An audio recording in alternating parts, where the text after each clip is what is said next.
నమస్తే ఫ్రెండ్స్, నేను మీ Sravani Harsha. Welcome back to our channel. ఇవాళ మన కథ అమ్మ దొరికింది. కథని చివరి వరకు వినండి. నచ్చితే గనక ఖచ్చితంగా తప్పకుండా ఒక్క లైక్ చేయండి. ఈ కథ పైన మీ విలువైన స్పందనని కామెంట్ రూపంలో మాకు తెలియజేయండి. కొత్త వారు ఎవరైనా చూస్తున్నట్లయితే మన ఛానల్ని సబ్స్క్రైబ్ చేసుకోండి. ఆఫీస్కి ఆలస్యం అయిపోతూ ఉండటంతో సుహాస్ గబగబా ఆఫీస్కి వెళ్ళాలి కాబట్టి రెడీ అయ్యి తన తండ్రి గదిలోకి టిఫిన్ తీసుకుని వెళ్ళి తనని పలకరించాడు. కానీ చంద్రశేఖర్ గారు ఇంకా నిద్రపోతూనే ఉన్నారు. నాన్న నాన్న అని పిలిచిన కొడుకు పిలుపుకి ఒక్కసారిగా ఉలిక్కిపడి చంద్రశేఖర్ గారు నిద్రలేచారు. నాన్న, కంగారు పడకండి, నేనే సుహాస్ని, మీకు టిఫిన్ ఇవ్వడానికి వచ్చాను. సరే, మీరు మెల్లగా లేచి ఫ్రెష్ అయ్యి టిఫిన్ చేయండి. నాకు ఈరోజు ఆఫీస్లో ఇంపార్టెంట్ మీటింగ్ ఉంది. నేను ఇవాళ ఆఫీస్కి తొందరగా వెళ్ళాలి. నేను బయలుదేరుతున్నాను అని చెప్పగానే చంద్రశేఖర్ గారు, సరే బాబు, నేను కాసేపు ఆగి టిఫిన్ తింటాను, నువ్వు ఆఫీస్కి వెళ్ళు అని చెప్పారు. వెంటనే సుహాస్ తన తండ్రి దగ్గర ఆశీర్వాదం తీసుకొని ఆఫీస్కి బయలుదేరాడు. చంద్రశేఖర్ గారు కాసేపటి తర్వాత ఫ్రెష్ అయ్యి వచ్చి బ్రేక్ఫాస్ట్ చేయడానికి కూర్చునేసరికి కోడలు రమ్య ఆ టిఫిన్ ప్లేట్ లాక్కొని ఆయనతో గట్టిగా చెప్పింది, బ్రేక్ఫాస్ట్ టైం అయిపోయింది, మీరు బజార్కి వెళ్ళి కూరగాయలు తీసుకురావాల్సిన టైం అయ్యింది. బాత్రూంలో బట్టలన్నీ నానబెట్టి అలాగే ఉన్నాయి. త్వరగా వెళ్ళి ఈ 2 పనులు పూర్తి చేయకపోతే మీకు భోజనం కూడా దొరకదు, అర్థమైందా అని చెప్పగానే చంద్రశేఖర్ గారు నిశ్శబ్దంగా లేచి తడి కళ్ళతో కూరగాయలు కొనడానికి మార్కెట్కి వెళ్ళారు. కోడలు కరెక్ట్గా లెక్కలేసి డబ్బులు ఇచ్చింది కాబట్టి మార్కెట్లో అన్నీ కొన్న తరువాత ₹1 కూడా మిగలదు. అందుకే ఆయన ఎంత ఆకలిగా ఉన్నా మార్కెట్లో కూడా ఏది కొనుక్కుని తినలేకపోయారు. మెల్లగా ఆయన మార్కెట్ నుంచి కూరగాయలు తీసుకొచ్చి వాటిని కిచెన్లో పెట్టి బాత్రూంలో బట్టలు ఉతికి ఆరబెట్టి మధ్యాహ్నం 2 దాటింది. అయినా సరే ఆయన భోజనం కోసం ఎదురు చూస్తూ తన గదిలో కూర్చున్నారు. కానీ ఎంతసేపైనా రమ్య చంద్రశేఖర్ గారికి తినడానికి ఏమీ పెట్టలేదు. కాసేపు ఎదురు చూసిన తర్వాత కోడలు ఉదయం లాక్కెళ్ళిపోయిన టిఫిన్ ప్లేట్ తెచ్చి అదే ఆయన ముందు పెట్టింది. ఆకలితో ఉన్న చంద్రశేఖర్ గారు గబగబా నిశ్శబ్దంగా అదే తినేశారు. లేకపోతే కోడలు అది కూడా లాగేసుకుని డస్ట్బిన్లో వేసేస్తుందని ఆయనకి తెలుసు. మరుసటి రోజు ఉదయం హడావిడిగా ఆఫీస్కి బయలుదేరుతున్న సుహాస్ని చంద్రశేఖర్ గారు అడ్డుకున్నారు. బాబు సుహాస్, నీతో కొంచెం మాట్లాడాలి అనగానే, నాన్న ఏమైంది, నీకేమైనా కావాలా అని అడగగానే చంద్రశేఖర్ గారు, బాబు నా చెప్పులు తెగిపోయాయి, కాస్త కొత్తవి తీసుకొస్తావా అని అడగగానే సుహాస్ రమ్యను పిలిచాడు. రమ్య, ఏం చేస్తున్నావు, ఒక్కసారి ఇలారా, చూడు నాన్న చెప్పులు తెగిపోయాయట, నువ్వు బజార్కి వెళ్ళినప్పుడు కాస్త కొత్తవి తీసుకొస్తావా, నాకు ఇప్పటికే ఆఫీస్కి లేట్ అయిపోయింది, నేను సాయంత్రం వచ్చేటప్పుడు కూడా లేట్ అవ్వచ్చు, అప్పటికి షాప్స్ అన్నీ క్లోజ్ అయిపోయి ఉంటాయి అని చెప్పి సుహాస్ గబగబా ఆఫీస్కి బయలుదేరి వెళ్ళిపోయాడు. సుహాస్ ఆఫీస్కి వెళ్ళిన తర్వాత రమ్య మామగారి వైపు తీక్షణంగా చూసింది. పని మీద బయటికి వెళ్ళే వాళ్ళని ఆపకూడదని మీకు తెలియదా, మీ చెప్పులకి ఏమైంది, రోజంతా ఇంట్లోనే ఉంటారు కదా, మీకు కొత్త చెప్పులు కావాల్సి వచ్చాయా ఇప్పుడు, పాపం మీ కొడుకు రోజంతా ఆఫీసులో కష్టపడి పని చేస్తూనే ఉంటాడు, కానీ ఆ డబ్బులతో మీరు జల్సాలు చేసుకోవాలనుకుంటున్నారు, మీ ఖర్చుల్ని ఒక్కటి కూడా అదుపులో పెట్టుకోరు అంది రమ్య. కోడలి నోటి నుంచి వస్తున్న చేదు మాటలు విని చిన్న పిల్లాడిలాగా మౌనంగా ఉండిపోయారు చంద్రశేఖర్ గారు. ఇంత గొడవ చేసిన తర్వాత కూడా కోడలు రమ్య చంద్రశేఖర్ గారికి కొత్త చెప్పులు కొనిపెట్టనే లేదు. సుహాస్ తన భార్య తన తండ్రిని చాలా బాగా చూసుకుంటుందని, తన భార్యపై చాలా నమ్మకం ఉండడం వల్ల తను ఏ విషయంలోనూ పెద్దగా శ్రద్ధ చూపించడం లేదు.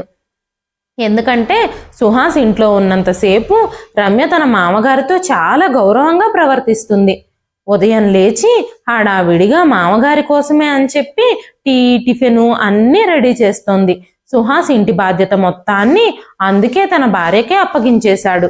ఆఫీస్ నుంచి ఇంటికొచ్చాక కూడా సుహాస్తో, మీ నాన్నగారితో మీరు ఈ మధ్య టైం స్పెండ్ చేయడం లేదు, ఒక 10 నిమిషాలైనా ఆయన దగ్గరికి వెళ్ళి కూర్చోండి, హ్యాపీగా ఫీల్ అవుతారు అని కూడా రమ్య చెబుతూ ఉండేది.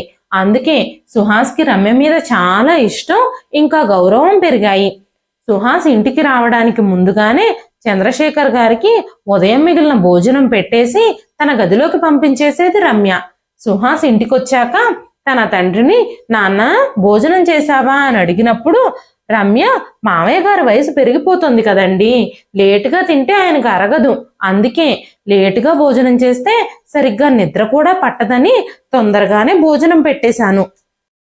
ఆ తర్వాత ఆయన మందులు కూడా వేసుకోవాలి కదా అని చెప్పేది రమ్య.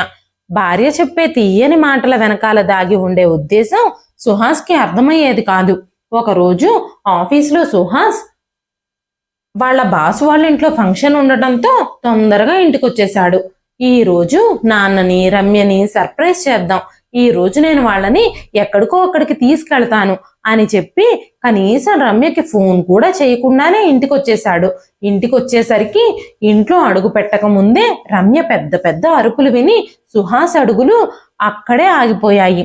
రమ్య పెద్దగా అరుస్తూనే ఉంది, మీకేం వినిపించడం లేదా? నేను మీకు ఏది పెడితే అది గబ్బగబ్బా తినండి, నేను మీతో రోజంతా పని చేయిస్తున్నానని మీ కొడుకుతో చెప్పారంటే జాగ్రత్త, మీ కొడుకు ముందు డ్రామాలు వేయాల్సిన పని లేదు. కొన్నిసార్లు అన్నం పలుకుగా ఉందని, కొన్నిసార్లు కూరల్లో స్పైస్ ఎక్కువగా ఉందని మీరు కంప్లైంట్లు చేస్తూ ఉన్నారు. ఇదేం హోటల్ కాదు, నా ఇల్లు. నా వంటల్లో వంకలు పెడితే రేపటి నుంచి కనీసం ఇది కూడా మీకు దొరకదు అని అరుస్తోంది రమ్య. భార్య మాటలు వింటున్న సుహాస్కి విపరీతమైన కోపం వచ్చింది. అయినా సరే ఆ సమయంలో తన కోపాన్ని కంట్రోల్ చేసుకొని కిటికీ దగ్గరకు వచ్చి లోపలికి చూసేసరికి చంద్రశేఖర్ గారి ప్లేట్లో నిన్న రాత్రి చేసిన ఎండిపోయిన చపాతీలున్నాయి. పక్కన గిన్నెలో 2-3 రోజుల క్రితం కూర ఫ్రిడ్జ్లో నుంచి బయటకు తీసి ఇచ్చినట్టుంది. చంద్రశేఖర్ గారి కళ్ళల్లోంచి పదే పదే నీళ్లు కారుతున్నాయి. కూరలో చాలా కారం ఎక్కువైనట్టుంది. పదే పదే ఆయన మంచినీళ్లు తాగుతూనే ఉన్నారు. సుహాస్ తనని తాను కంట్రోల్ చేసుకొని ఇంటి లోపలికొచ్చాడు. అప్పుడే చంద్రశేఖర్ గారు తిన్న ప్లేట్లు తీసుకొని వంటగదిలోకి వెళ్లి పాత్రలన్నీ శుభ్రం చేస్తున్నారు. అకస్మాత్తుగా సుహాస్ని అక్కడ చూడగానే రమ్య ఆశ్చర్యపోయింది. ఏంటండి మీరు ఈరోజు ఇంత తొందరగా వచ్చేశారు అనగానే, నాకు ఆఫీస్లో వర్క్ అయిపోయింది, మా బాస్ కూడా ఫంక్షన్కి వెళ్ళారు, అందుకే నేను తొందరగా వచ్చేసాను, నాకు చాలా ఆకలిగా ఉంది, తొందరగా భోజనం వడ్డించు. నాన్న నువ్వు భోజనం చేశావా అంటూ తండ్రి వైపు చూస్తూ అడిగాడు సుహాస్. చంద్రశేఖర్ గారు నోరే తెరవలేదు. కాసేపటి క్రితమే కోడలరిచిన అరుపులకి ఆయన మనస్తాపానికి గురయ్యాడు. ఆయన ఏమీ మాట్లాడకముందే రమ్య, అవునండి మామయ్య గారు ఇప్పుడే తిన్నారు, నేను ఆయన కోసం ఇప్పుడు పాలు కాస్తున్నాను, మామయ్య మీరు మీ రూమ్లోకి వెళ్ళండి, నేను కాసేపు ఆగి పాలు తీసుకొస్తాను అంటూ రమ్య సుహాస్ని చూస్తూ, మీరు చేతులు కనుక్కొని కూర్చోండి, నేను మీకోసం భోజనం రెడీ చేస్తున్నాను, ఇప్పుడే వెళ్ళి తీసుకొస్తాను అంటూ రమ్య గబగబా సుహాస్కి ప్లేట్లో భోజనం వడ్డించింది. రమ్య సుహాస్ ప్లేట్ని 2-3 రకాల కూరలు, సలాడ్స్, ఓ రోటి పచ్చడి, వేడి వేడి అన్నంతో సిద్ధం చేసింది.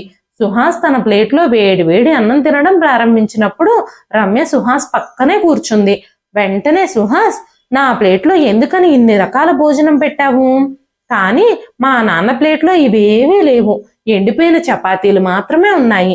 నేను రావడానికంటే ముందు నువ్వు ఎంతో ప్రేమతో మా నాన్నకి భోజనం పెట్టావు కదా, ఆ భోజనం ప్లేట్ని నేను చూసేశాను. మా నాన్న రోజు ఎలాంటి భోజనం తింటున్నారో నేను నా కళ్ళారా చూశాను అన్నాడు సుహాస్. భర్త మాటలు విని రమ్య పరిస్థితి కత్తివేటుకు నెత్తురు చుక్క రానట్టుగా రమ్య మొహం అంతా తెల్లగా పాలిపోయింది. రమ్య వెంటనే తడబడ్డం మొదలుపెట్టింది. సుహాస్ ఎర్రటి కళ్ళతో రమ్య వైపు చూస్తున్నాడు. వెంటనే సుహాస్ రమ్య చెంప మీద లాగిపెట్టి కొట్టాడు. మా నాన్నగారిని ఇలా ఇబ్బంది పెడుతూ పనులు చేయించడానికి నీకెంత ధైర్యం? మా నాన్న విషయంలో నేను అస్సలు నిన్ను అనుమానించాలని కూడా అనుకోలేదు. నువ్వు అంత బాగా నటించావు నా దగ్గర. ఒక్క విషయం చెప్తున్నాను, గుర్తుంచుకో, ఈ రోజు తర్వాత నీ వల్ల మా నాన్న బాధపడితే నేను అస్సలు ఒప్పుకోను. నిన్ను ఎంత నమ్మాను నేను, నువ్వు మా నాన్నని ఇలా ట్రీట్ చేస్తావా? ఈ రోజు నేను ఏమై ఉన్నానో అది మా నాన్న వల్లే. ఈ రోజు నుంచి మా నాన్నగారు నాతో మాత్రమే భోజనం చేయాలని నేను నిర్ణయించుకున్నాను. నిజానికి తప్పు నాదే. మా నాన్నకి కొంచెం కూడా టైం ఇవ్వలేకపోయాను. నువ్వు ఏది చెప్తే అదే నిజమని నమ్మాను అని మాట్లాడుతూ ఉండగానే రమ్య భయంతో వణికిపోయింది. ఎందుకంటే ఈ రోజు ఇన్నాళ్ళు దాచుకున్న తన అసలు స్వరూపం తన భర్త ముందు బట్టబయలైపోయింది. వెంటనే సుహాస్ తండ్రి గదిలోకి వెళ్ళాడు. చంద్రశేఖర్ గారి చేతుల్ని తన చేతిలోకి తీసుకొని, నాన్న, ఇన్ని రోజులు మీ బాధను నేను అర్థం చేసుకోలేనందుకు నన్ను క్షమించండి. కానీ ఈ రోజు తర్వాత నేను మీకు ఎలాంటి బాధ కలగకుండా చూసుకుంటాను. మీకు ఏదైనా అవసరం ఉన్నా, ఏ సమస్య ఉన్నా నాతో చెప్పడానికి మీరు అస్సలు సంకోచించొద్దు. ఈ రోజు నుంచి మీరు నాతోనే కలిసి భోజనం చేయాలి అని మాట్లాడుతూ ఉన్నప్పుడు సుహాస్ కళ్ళల్లో నీళ్లు తిరిగాయి. చంద్రశేఖర్ గారు కూడా తడి కళ్ళతో కొడుకు తలపై ప్రేమగా నిమిరారు. సుహాస్ వెంటనే తండ్రి కన్నీళ్లు తుడుస్తూ, ఊరుకోండి నాన్న, ఏడవకండి. నేను మీ కళ్ళల్లో ఎప్పుడూ నీళ్లు రానివ్వనని అమ్మకి ప్రామిస్ చేశాను. మీరు అలా ఏడుస్తుంటే నేను అస్సలు చూడలేను. కానీ నేను నా మాటను నిలబెట్టుకోలేకపోయాను. మీకు ఈ ఇంట్లో ఎలాంటి కష్టాలు కలుగుతున్నాయో నేను గమనించుకోలేకపోయాను అంటూ సుహాస్ వెక్కి వెక్కి ఏడ్చాడు. చంద్రశేఖర్ గారు వెంటనే కొడుకుని కౌగిలించుకున్నారు. లేదు బాబు, ఈ విషయంలో నీ తప్పేమీ లేదు.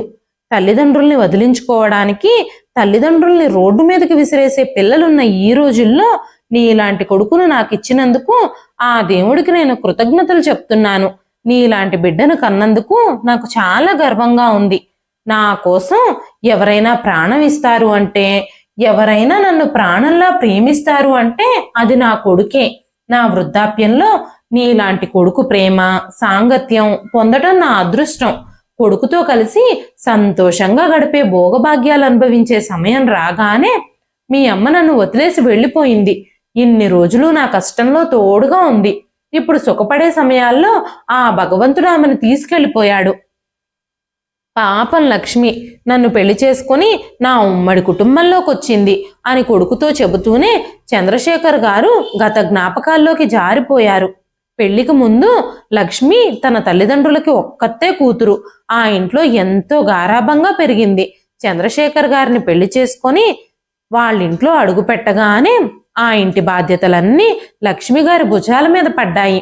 అత్తగారు తన మీద పెత్తనం చేస్తూ ఇంటి పనులన్నీ తనతోనే చేయించేది. 25 మంది ఉన్న కుటుంబ సభ్యులున్న ఇంట్లో ఎన్ని కఠినమైన నియమాలుండేవో. మండు వేసవిలో కూడా మిట్ట మధ్యాహ్నం వరకు పాపం లక్ష్మి గారు వంటగదిలోనే బిజీగా ఉండేవారు. రోజంతా ఇంటెడు చాకరీ చేస్తూ చాలా అలసిపోయేవారు. ఉదయం 4 గంటలకు లేచిన లక్ష్మి గారు రాత్రి 11 అయినా సరే ఇంటి పని ముగించేవారే కాదు. కనీసం మధ్యాహ్నం నడుము వాల్చడానికి కూడా సమయం ఉండేది కాదు. ఇవన్నీ చూస్తూ కూడా చంద్రశేఖర్ గారు భార్య కోసం ఏమీ చేయలేకపోయేవారు. ఎందుకంటే తన వ్యాపారంలో చిక్కుకుపోయాడు. ఆయన తన పనికే పరిమితం అయిపోయాడు.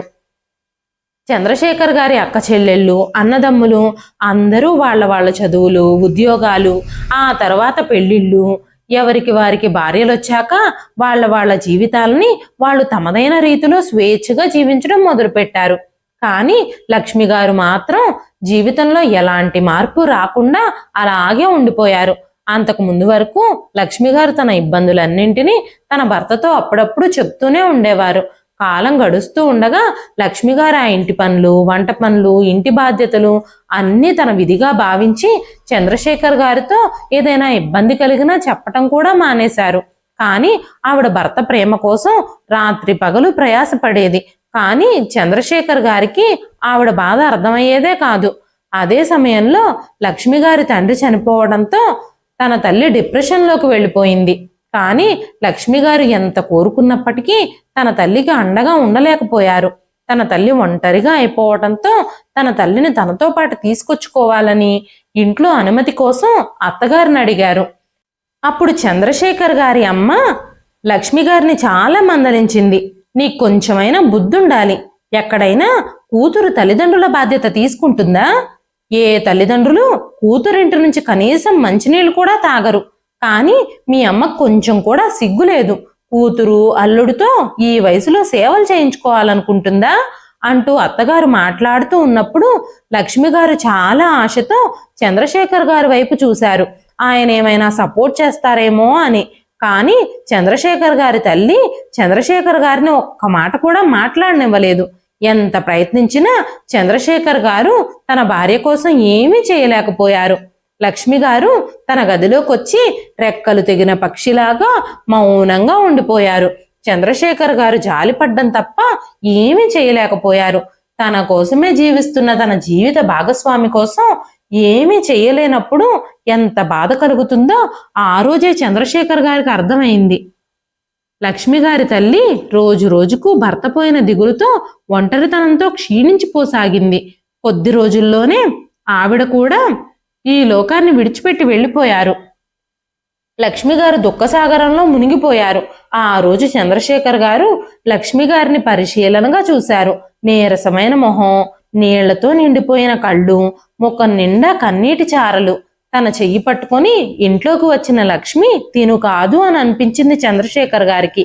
మనోహరమైన చిరునవ్వుతో, ఎంతో ఉల్లాసంగా, అందమైన ఆకర్షణీయమైన ముఖంతో, చెరగని చిరునవ్వుతో ఉండే లక్ష్మిని అలా చూసి చంద్రశేఖర్ గారికి చాలా బాధ కలిగింది. ఆ తర్వాత చంద్రశేఖర్ గారు లక్ష్మి గారిని సంతోషంగా ఉంచడానికి చాలా ప్రయత్నించారు. కానీ లోపలే ఆవిడ మనసంతా విరిగిపోయింది. కొన్నాళ్ల తర్వాత చంద్రశేఖర్ గారి తల్లిదండ్రులు కూడా మరణించారు. ఇప్పుడు ఆ ఇంట్లో లక్ష్మి గారు, చంద్రశేఖర్ గారు ఇద్దరే మిగిలారు. ఎందుకంటే అప్పటికే సుహాస్ కూడా పెద్ద ఉద్యోగం సంపాదించి ఒక అందమైన అమ్మాయిని పెళ్లి చేసుకొని తనతో సిటీకి షిఫ్ట్ అయిపోయాడు. కాబట్టి కొడుకు కూడా దూరం అవ్వడంతో లక్ష్మి గారి మనసు చాలా బాధపడింది. ఆమె రోజు రోజుకి బలహీనంగా అవడం ప్రారంభించింది. అప్పుడు చంద్రశేఖర్ గారు లక్ష్మి గారితో, లక్ష్మి, ఇప్పుడు ఈ ఇంట్లో మనమిద్దరమే, కావలసినంత స్వేచ్ఛ, స్వతంత్రం. నువ్వు ఇప్పుడు ఏం చేయాలనుకుంటే అది చేయొచ్చు, నువ్వు ఇప్పుడు ఎలా కోరుకుంటే అలా జీవించొచ్చు అని చెప్పగానే లక్ష్మి గారు, నా కోరికలు, కలలు, నా జీవితంలో విలువైన సంవత్సరాలు అన్నీ నాశనమైపోయాయి అని సమాధానం చెప్పారు. నేను ఎప్పటి నుంచో రాజీ పడడం నేర్చేసుకున్నాను. ఇప్పుడు నాకిక కోరికలు ఏవీ లేవు. ఒకవేళ ఉన్నా వాటన్నింటినీ చంపేసుకున్నాను. నా కొడుకు మీదే నేను ఎన్నో ఆశలు పెట్టుకున్నాను. అంగరంగ వైభవంగా పెళ్లి చేశాం. కొడుకు, కోడలు నా కళ్ళ ముందుంటే చాలు అనుకున్నాను. కానీ వాళ్ళు కూడా ఉద్యోగం నిమిత్తం సిటీకి వెళ్ళిపోయారు. ఇప్పుడు నేను ఇంకెక్కడ సంతోషం వెతుక్కోవాలి? నా జీవితం అంతా రాజీ పడుతూనే గడిపేశాను. ఇక మిగిలిన జీవితం కూడా రాజీ పడుతూ గడపాల్సిందే అన్నారు లక్ష్మి గారు. ఆ తరువాత లక్ష్మి గారు రోజు రోజుకి చాలా బలహీనంగా కనిపించడం మొదలుపెట్టారు. ఆసుపత్రికి వెళదామని చంద్రశేఖర్ గారు ఎంత అడిగినా కూడా లక్ష్మి గారు ఒప్పుకునేవాళ్లే కాదు. ఒకరోజు అకస్మాత్తుగా ఆవిడ స్పృహ తప్పి పడిపోయింది. చంద్రశేఖర్ గారు హాస్పిటల్కి తీసుకెళ్లినప్పుడు టెస్ట్లన్నీ చేసిన డాక్టర్లు ఆవిడకి క్యాన్సర్ చివరి స్టేజ్లో ఉందని తేల్చి చెప్పారు. లక్ష్మి గారు మౌనంగానే ఉన్నారు. ఆవిడ ప్రవర్తనలో ఎలాంటి మార్పు లేదు. ఇంకా కోల్పోవడానికి ఏముంది గనక తనకి? చంద్రశేఖర్ గారికి మాత్రం ప్రపంచం మొత్తం విడిపోతున్నట్టుగా అనిపించింది. ఇప్పటి వరకు ఆయనకి ఇంట్లో ఏ బాధ్యత తెలియదు. చంద్రశేఖర్ గారు చాలా బాధపడ్డారు. తన భార్యను కాపాడుకోవడానికి చాలా ప్రయత్నాలు చేశారు. పెద్ద పెద్ద హాస్పిటల్స్ తిరిగారు. ఎన్ని ప్రయత్నాలు చేసినా కూడా లక్ష్మి గారు చంద్రశేఖర్ గారిని శాశ్వతంగా విడిచిపెట్టి వెళ్ళిపోయారు. కానీ లక్ష్మి గారు చనిపోయే ముందు చంద్రశేఖర్ గారిని జాగ్రత్తగా చూసుకోమని, ఎలాంటి కష్టము కలగనివ్వొద్దని కొడుకు దగ్గర వాగ్దానం తీసుకున్నారు. లక్ష్మి గారు చనిపోయిన తర్వాత చంద్రశేఖర్ గారు లోపలే కృంగిపోయారు. తన భార్య మరణానికి తనే కారణమని ఆయన తనని తానే నిందించుకోవడం మొదలుపెట్టారు. సిటీకి వెళ్లి కొడుకుతో ఉండడానికి కూడా ఆయన నిరాకరించారు. లక్ష్మి గారి జ్ఞాపకాలతో ఆ ఊర్లోనే, ఆ ఇంట్లోనే గడపాలని నిర్ణయించుకున్నారు. అక్కడే ఆవిడ జ్ఞాపకాలతో బ్రతకడం మొదలుపెట్టారు. కానీ కొద్ది రోజుల క్రితం ఆయన ఒంటరితనంతో, అనారోగ్యాలతో బాధపడుతూ ఉండటంతో కొడుకు పదే పదే బలవంతం చేయటంతో సిటీకి రాక తప్పలేదు. ఆయన గత జ్ఞాపకాల్లో ఉండగానే కొడుకు మాటలకి ఒక్కసారిగా ఆయన జ్ఞాపకాలన్నీ చెదిరిపోయాయి. సుహాస్ చంద్రశేఖర్ గారితో, నాన్న, నాకంతా అర్థమైంది. నేను ఆఫీస్కు వెళ్లే ముందు నేను నీకు టిఫిన్ ఇస్తాను. ఈ ఇంట్లో మీకు హక్కు ఉంది. మీకేం కావాలన్నా ఏదైనా డిమాండ్ చేసి తీసుకోండి. మీకు ఈ ఇంట్లో ఎలాంటి ఆంక్షలు లేవు. కాబట్టి మీరు గుర్తుంచుకోండి, మీరు ఇంక నుంచి ఎలాంటి ఇబ్బంది పడొద్దు అన్నాడు సుహాస్. కానీ చంద్రశేఖర్ గారికి కోడలి మాటలే పదే పదే గుర్తొస్తున్నాయి. రమ్య చంద్రశేఖర్ గారితో, మీరు నన్ను ఏదైనా డిమాండ్ చేసి అడిగితే నేను చేతులు కట్టుకుని మీకు సేవలు చేస్తానని అనుకుంటున్నారా? గుర్తుంచుకోండి, మీ అబ్బాయి ఆఫీస్కి వెళ్ళిపోయిన తర్వాత మీకు భోజనం ఎవరు పెడతారు? మీకు టైంకి భోజనం కావాలి అంటే నేను చెప్పినట్టే వినాలి. ఈ వయసులో ఆహారం సరిగ్గా జీర్ణం కావాలంటే కాస్త తక్కువ తినాలి. కానీ పగలనక రాత్రనక ఏదో ఒకటి కావాలని అడుగుతూనే ఉంటారు మీరు. మీ నోరు అసలు అలసిపోదా? ఈ రోజు నేను మీకు 3వ టీ ఇస్తున్నాను. దీని తర్వాత మీరు నన్ను టీ అడిగితే నేను అస్సలు ఇవ్వను, జాగ్రత్త. మీరేమనుకుంటున్నారు, నేను రోజంతా వంటగదిలో పనిచేస్తూనే ఉంటానా? మీరేమో కూర్చొని ఆర్డర్లు వేస్తూ ఉండొచ్చానా? నేను కూడా మనిషినే కదా, నేను అలసిపోతాను. రోజంతా కూర్చొని ఆర్డర్లు వేస్తున్నారు. ఇంకొకసారి టీ కోసం నన్ను పిలిస్తే నేను అస్సలు ఊరుకోను. మీ కొడుకేమో పెద్ద శ్రవణ కుమారుల్లాగా తల్లిదండ్రుల మీద ఆయనకే ప్రేమ ఉందని చూపించుకోవాలని మిమ్మల్ని తీసుకొచ్చి నా నెత్తి మీద పెట్టేశాడు. ఆయనకేం చక్కగా ఆఫీస్కు వెళ్ళిపోతారు, మిమ్మల్ని భరించాల్సింది నేనే కదా అంటూ రమ్య చంద్రశేఖర్ గారితో అంది. వెంటనే చంద్రశేఖర్ గారు, రమ్య, నువ్వు చాలా మంచి విషయాలు చెప్పావు. ఈ వృద్ధాప్యంలో తక్కువే తినాలి, కానీ తినేది తక్కువే అయినా అది పౌష్టికాహారమే ఉండాలి. నువ్వు నాకు తినడానికి ఏమిస్తున్నావో ఒక్కసారి చూసుకో. నేను ఆల్మోస్ట్ రోజంతా ఆకలితోనే ఉంటున్నాను. కనీసం నాకు తినడానికి ఉదయం బ్రెడ్ పాలు అయినా ఇవ్వు బ్రేక్ఫాస్ట్గా. కనీసం నాకు కాస్త బలమైనా వస్తుంది. నేను ముసలివాడిని అయిపోయాను కదా, ఉదయం టిఫినే పెట్టకపోతే నువ్వు నాకు నా ఆరోగ్యం అంతా పాడైపోతుంది. ఈ వయసు వచ్చాక పెద్దవాళ్ళం కూడా చిన్నపిల్లలం అయిపోతాం. చిన్నపిల్లల్లాగానే ఎప్పుడూ ఆకలి వేస్తూనే ఉంటుంది. కానీ ఉదయం రాత్రి మిగిలిపోయిన ఎండిపోయిన చపాతీలు నేను తినలేకపోతున్నాను. అందుకే నాకు కాస్త పాలు బ్రెడ్ ఇస్తే 12 వరకు నాకు ఆకలి అవ్వదు. నాకు షుగర్ ఉంది కదా, మళ్ళీ మళ్ళీ ఆకలిగానే అనిపిస్తుంది. నేను నిన్ను కాకపోతే ఇంకెవరిని అడుగుతాను? వృద్ధాప్యంలో కొడుకు కోడలే కదా తల్లిదండ్రులకి ఆసరా అవుతారు. నా లోకంలో నువ్వు సుహాస్ తప్ప ఇంకెవ్వరూ లేరు అన్నారు. ఆ మాటలు చెప్పేటప్పుడు చంద్రశేఖర్ గారి మనసంతా ఉక్కిరిబిక్కిరైపోయి ఆయన కళ్ళల్లో నీళ్లు తిరిగాయి. రమ్య మెల్లగా, ఓ మై గాడ్, పాలు బ్రెడ్ కావాలా మీకు? పాల రేట్లు ఎంత పెరిగిపోయాయో తెలుసా? టీ చేయడానికి నేను కొలిచి పాలు వాడతాను, కానీ మీరు బ్రెడ్ పాలు గురించి మాట్లాడుతున్నారా? సరే, నేను దాని గురించి ఆలోచిస్తానులే, కానీ మీ మొహం అంత దరిద్రంగా పెట్టకండి అని చెప్పగానే చంద్రశేఖర్ గారు మౌనంగా తన గదిలోకి వెళ్ళిపోయారు. కానీ రోజు రోజుకి రమ్య ఆయనతో కోపంగా మాట్లాడడం ప్రారంభించింది. నేను ఒక తండ్రికి ఒక కొడుక్కి సేవకురాలను అయిపోయానేమో అని నాకు అనిపిస్తుంది. అందుకే తండ్రి కొడుకులు ఇద్దరూ నాకు ఆర్డర్లు వేస్తూ ఉంటారు. నేను పని మనిషిలాగా వాళ్ళ ఆదేశాలు పాటిస్తాను. ఈ ముసలాయన నన్ను మాటి మాటికి విసిగిస్తూనే ఉంటాడు. ఎప్పుడూ ఆకలి ఆకలి అని నన్ను చావగొడుతున్నాడు. ఈ రోజు ఏం జరిగినా సరే నేను అస్సలు ఆయన్ని పట్టించుకోను అనుకుంటూ ఫోన్ తీసుకుని రూమ్లోకి వెళ్ళిపోయి కూర్చుంది రమ్య. అప్పుడే రమ్య వాళ్ళ అమ్మ ఈశ్వరి గారు ఫోన్ చేశారు. ఆవిడ రమ్యతో, అమ్మ రమ్య, ఎలా ఉన్నావు? ఇంట్లో అందరూ బాగానే ఉన్నారు కదా? అయినా నీకేంట్లే, ఆ ఇంటికి నువ్వే మహారాణివి కదా అనగానే రమ్య కోపంగా, అమ్మా, నువ్వు నా క్షేమం గురించి అడుగు చాలు, నా గాయాలపై కారం చల్లొద్దు అంటూ, నేను పగలు రాత్రి మా మామగారి పనిలో బిజీగా ఉంటున్నాను. ఒక్క క్షణం కూడా ఊపిరి పీల్చుకోలేకపోతున్నాను. నా ఆనందాన్ని ఎవరో హరించి వేస్తున్నట్టు అనిపిస్తుంది. ఆయన అలవాటుగా రోజుకు 5 సార్లు టీ తాగుతారు. స్నాక్స్, బిస్కెట్లు, లేదంటే పకోడీలు చేయమని అడుగుతారు. ఆయన అభ్యర్థనలకు అంతే లేదు. ఆయన్ని చూస్తుంటేనే నాకు చాలా కోపం వచ్చేస్తుంది. నాకు అలాంటి మామగారు వద్దనే వద్దు అనగానే ఈశ్వరి గారు, అమ్మ రమ్య, వయసులో ఉన్నప్పుడు ఎవరికైనా తినడానికి టైమే ఉండదు. పిల్లలు, బాధ్యతలు, ఇల్లు, సంసారం, వీటితోనే గడిచిపోతుంది. అందుకే ఆ వయసులో మనిషికి ఆకలి తక్కువగా ఉంటుంది. బాధ్యతల బరువులు మోయటంతోనే తెలియకుండానే ముసలాళ్ళమైపోతాం. వృద్ధాప్యం వచ్చాక బాధ్యతలన్నీ తీరాక కాస్త మనిషికి ఆకలి పెరుగుతుంది, అన్నింటి మీద ఆశ కలుగుతుంది. ఈ వయసులో అందరూ అలాగే తింటారు అని చెప్తున్నారు. పక్క గదిలో కోడలు గొంతు విని చంద్రశేఖర్ గారు చెలించిపోయారు. ఆయనని హేళన చేస్తూ రమ్య మాట్లాడడంతో ఆయనకు చాలా బాధ కలిగింది. ఆ బాధతోనే ఆయనకు కన్నీళ్లు వచ్చాయి. కన్నీళ్లు తుడుచుకుంటూ తన గదిలోకి వెళ్ళి నిశ్శబ్దంగా పడుకున్నారు. కోడలు బిజీగా ఉండడం చూసి చంద్రశేఖర్ గారు మాటి మాటికి రమ్యకు పని చెప్పకుండా తనే స్వయంగా వెళ్ళి ఆహారం తెచ్చుకునేవారు. కోడలికి ఇంకా పని పెంచడం ఇష్టం లేక తన బట్టల్ని తానే స్వయంగా ఉతుక్కునేవారు. ఎక్కువసార్లు టీ అడిగితే కోడలికి కోపం వస్తుందని 2 సార్లు మాత్రమే టీ తాగేవారు. అయినా సరే కోడలు తన తల్లితో ఇలా అబద్ధాలు చెప్పడం ఆయన హృదయంలో గుచ్చుకుంటుంది. ఇంతకు ముందు ఎవ్వరూ లేకపోయినా ఒంటరిగా ఆయన ఊర్లో ఆయన సొంతింట్లో హాయిగా జీవిస్తూ ఉండేవారు.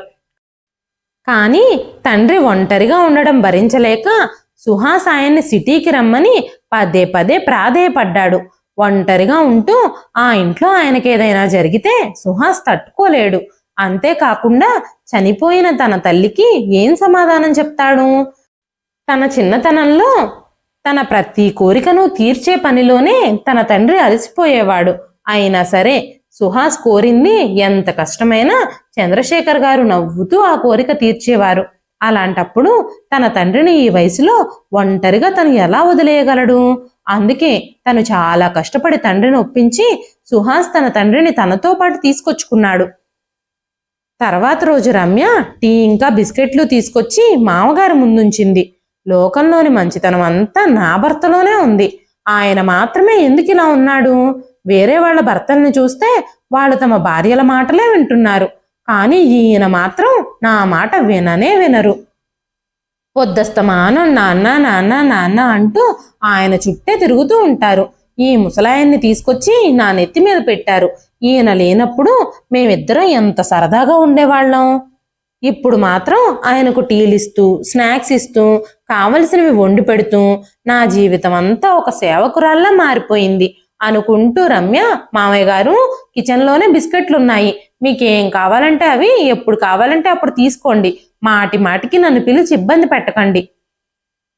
వృద్ధులందరూ వృద్ధాప్యంలో తమ పిల్లల్ని ఇలాగే ఇబ్బంది పెడతారో లేదో నాకు తెలియదు, కానీ మీరు మాత్రం నన్ను బాగా ఇబ్బంది పెట్టేస్తున్నారు అంటూ గబగబా నడుచుకుంటూ అక్కడి నుంచి వెళ్ళిపోయింది.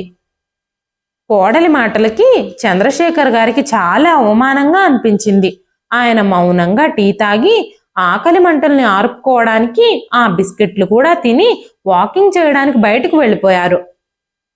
పక్కనే ఉన్న పార్కులో కాసేపు వాకింగ్ చేశారు. తర్వాత ఆయనకు వాకింగ్ కూడా చేయాలనిపించక పార్క్ బెంచ్ మీద చాలాసేపు కూర్చున్నారు. ఇప్పుడు ఆయన దగ్గర 500 రూపాయలున్నాయి. కొడుకు ఉదయం ఆఫీస్కి వెళుతూ ఇచ్చి వెళ్ళాడు.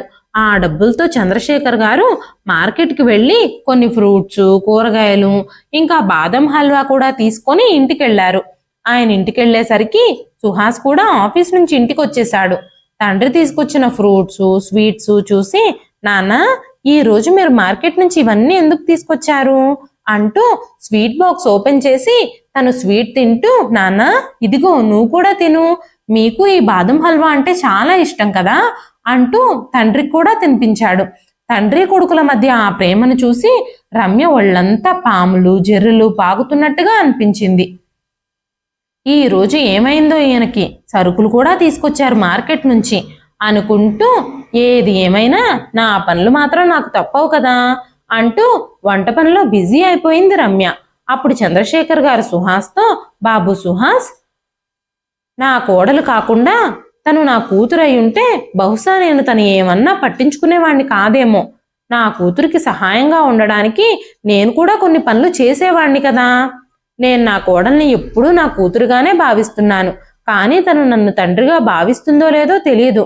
సరే, ఆ విషయం వదిలేస్తే కొన్ని రోజులుగా నేను నీతో ఒక విషయం చెప్పాలి అని అనుకుంటున్నాను. రోజు కోడలికి నాకు చేతనైన పనుల్లో నేను సహాయం చేయాలి అని అనుకుంటున్నాను. ఈ రోజు నేను మీకోసం వేడి వేడి పకోడీలు, అల్లం టీ చేసుకొచ్చి తినిపిస్తాను.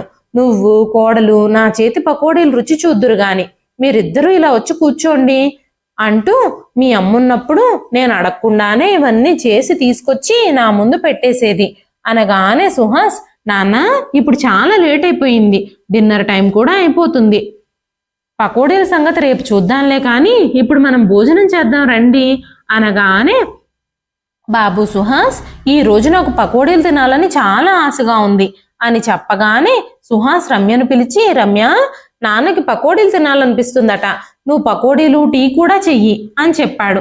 ఆ మాటలు విని రమ్యకు చాలా కోపం వచ్చింది. ఎంతో కష్టపడి డిన్నర్ ప్రిపేర్ చేస్తే మళ్ళీ ఈ ముసలాయన నాతో పకోడీలు చేయిస్తున్నారు ఇంత రాత్రిపూట అని చాలాసేపు కొనుక్కుంది రమ్య. ఆ తర్వాత రోజు సుహాస్ ఆఫీస్కు వెళ్ళిపోయిన తర్వాత రమ్య తన తల్లికి ఫోన్ చేసి ముందు రోజు రాత్రి జరిగిన విషయం అంతా చెప్పింది.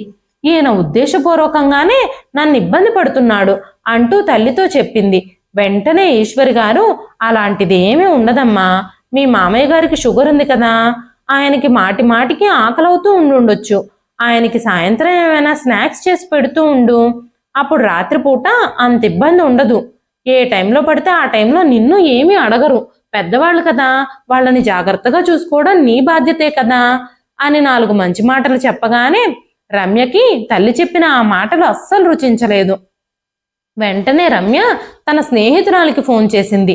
ఆ స్నేహితురాలు రమ్యతో, ఆయన నిన్ను ఉద్దేశపూర్వకంగా ఇబ్బంది పెడితే నువ్వు కూడా అలాగే చెయ్యి. ఆయన కొడుకు ఇంట్లో లేనప్పుడు ఆయనకు నువ్వు సరైన గుణపాఠం చెప్పు, లేకపోతే రోజు రోజుకి ఇలాంటివి ఎక్కువైపోతాయి అని చెప్పింది. ఆ రోజు నుంచి రమ్య ఆయన ఇబ్బంది పెట్టడం మొదలుపెట్టింది. ఆ తర్వాత రమ్య చంద్రశేఖర్ గారితో, మామయ్య గారు, మీకు ఒక కూతురుండుంటే అప్పుడు నా బాధ మీకు అర్థమయ్యేది. నేను మీ కోడల్ని కాబట్టి మీరు నన్ను ఇలా ఇబ్బంది పెడుతున్నారు. సుహాస్ నా భర్తని మీరు గుర్తుంచుకోండి. ఏదో ఒక రోజు మీ కొడుకు మనసు మార్చి నేను మిమ్మల్ని ఇంట్లో నుంచి గెంటేస్తాను. కాబట్టి పొరపాటును కూడా నన్ను ఇబ్బంది పెట్టడానికి ప్రయత్నించొద్దు అనగానే చంద్రశేఖర్ గారు, అమ్మ రమ్య, నేను నిన్ను కూతురులానే భావిస్తున్నాను. నువ్వు నన్ను తండ్రిలా భావించుంటే నన్ను అర్థం చేసుకునేదానివి, అంతే తప్ప నా గురించి చెడుగా వేరే వాళ్లతో మాట్లాడేదానివే కాదు. నువ్వు కూతురుగా నీ కర్తవ్యాన్ని నిర్వర్తించిన రోజు నేను కూడా నీకు తండ్రిలాగానే కనిపిస్తాను. నువ్వు ఒక్క విషయం గుర్తుంచుకో, నీకిష్టం లేకపోతే నేను ఇంకెక్కడ ఉండలేను. నేను మీ ముందు చేతులు చాచి అడుక్కోవాలని ఇక్కడికి రాలేదు. నా ఇల్లు, నా డబ్బు ఊర్లో నాకు చాలా ఉన్నాయి. నేను ఒంటరిగా అయినా జీవించగలను, కానీ నీకు ఇబ్బందిగా మారడం, నీ చేత అవమానాలు పొందడం నాకు ఇష్టం లేదు. నువ్వు నాతో ఇన్ని రోజులు ఎలా ప్రవర్తించావో నాకు గుర్తుంది. అయినా సరే నువ్వు నా కూతురువి అనుకుని నేను నిన్ను క్షమిస్తున్నాను. ఈ రోజు నుంచి నీకు భారంగా ఇక్కడ ఉండాలని నేను అనుకోవడం లేదు. నీతో ఇన్ని బాధలు పెట్టించుకొని ఏదో ఒక రోజు నువ్వు నన్ను ఇంట్లో నుంచి గెంటేసేలా చేసుకోవడానికే నేను ఇక్కడికి రాలేదు. నేను ఖచ్చితంగా ఈ ఇంటి నుంచి ఇలాంటివేవి జరగకముందే వెళ్ళిపోతాను అని చెప్పారు చంద్రశేఖర్ గారు. ఆ మాటలకి రమ్య కాస్త భయపడింది. ఈ విషయం అంతా భర్తకు తెలిస్తే ఏమవుతుందోనని. ఆ రోజు రాత్రి తనే స్వయంగా ఒక పెద్ద డ్రామా క్రియేట్ చేసింది. తన భర్త ముందు ఏడుస్తూ, మీ నాన్నగారికి మీరే అర్థమయ్యేలా చెప్పండి, రోజంతా నన్ను చాలా విసిగించేస్తున్నారు ఆయన. ఇప్పుడు నేను ఇన్ని పనులు, ఆయనకు అన్ని సేవలు చేయలేను. మీరు నన్ను ఇంకా ఇబ్బంది పెడితే నేను మా అమ్మా నాన్నల ఇంటికి వెళ్ళిపోతాను అనగానే సుహాస్, పాపం మా నాన్నకి వయసు పెరిగింది కదా, కాబట్టి చిన్న పిల్లాళ్ళ ప్రవర్తిస్తున్నారు. ఆయనకి ఏం తినాలనిపిస్తే అది చేసి పెట్టొచ్చు కదా, ఆయన మనల్ని అడగకపోతే ఇంకెవరిని అడుగుతారు అంటూ సుహాస్ మాట్లాడుతూ ఉండగానే రమ్య ఏడుస్తూనే ఉంది. సుహాస్ ఎంత నచ్చ చెప్తున్నా రమ్య అస్సలు వినిపించుకోవడం లేదు.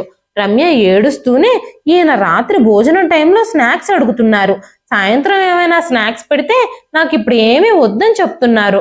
నేను మాత్రం ఎన్ని చేయగలను? ఈ బిచ్చగాళ్ళందరినీ తీసుకొచ్చి నా నెత్తి మీద ఎక్కిస్తున్నారు. నేను ఇక వీళ్ళకి సేవలు చేయలేను.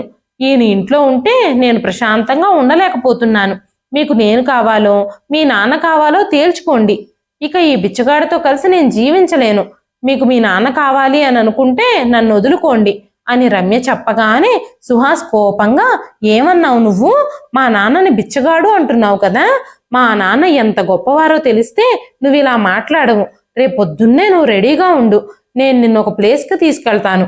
రేపు మనం మా నాన్నతో కలిసి మా ఊరు వెళుతున్నాం అని చెప్పగానే రమ్య తన మామగారిని ఊర్లో వదిలిపెట్టి రావడానికి తీసుకెళ్తున్నాడు కాబోలు తన భర్త అనుకొని చాలా సంతోషించింది.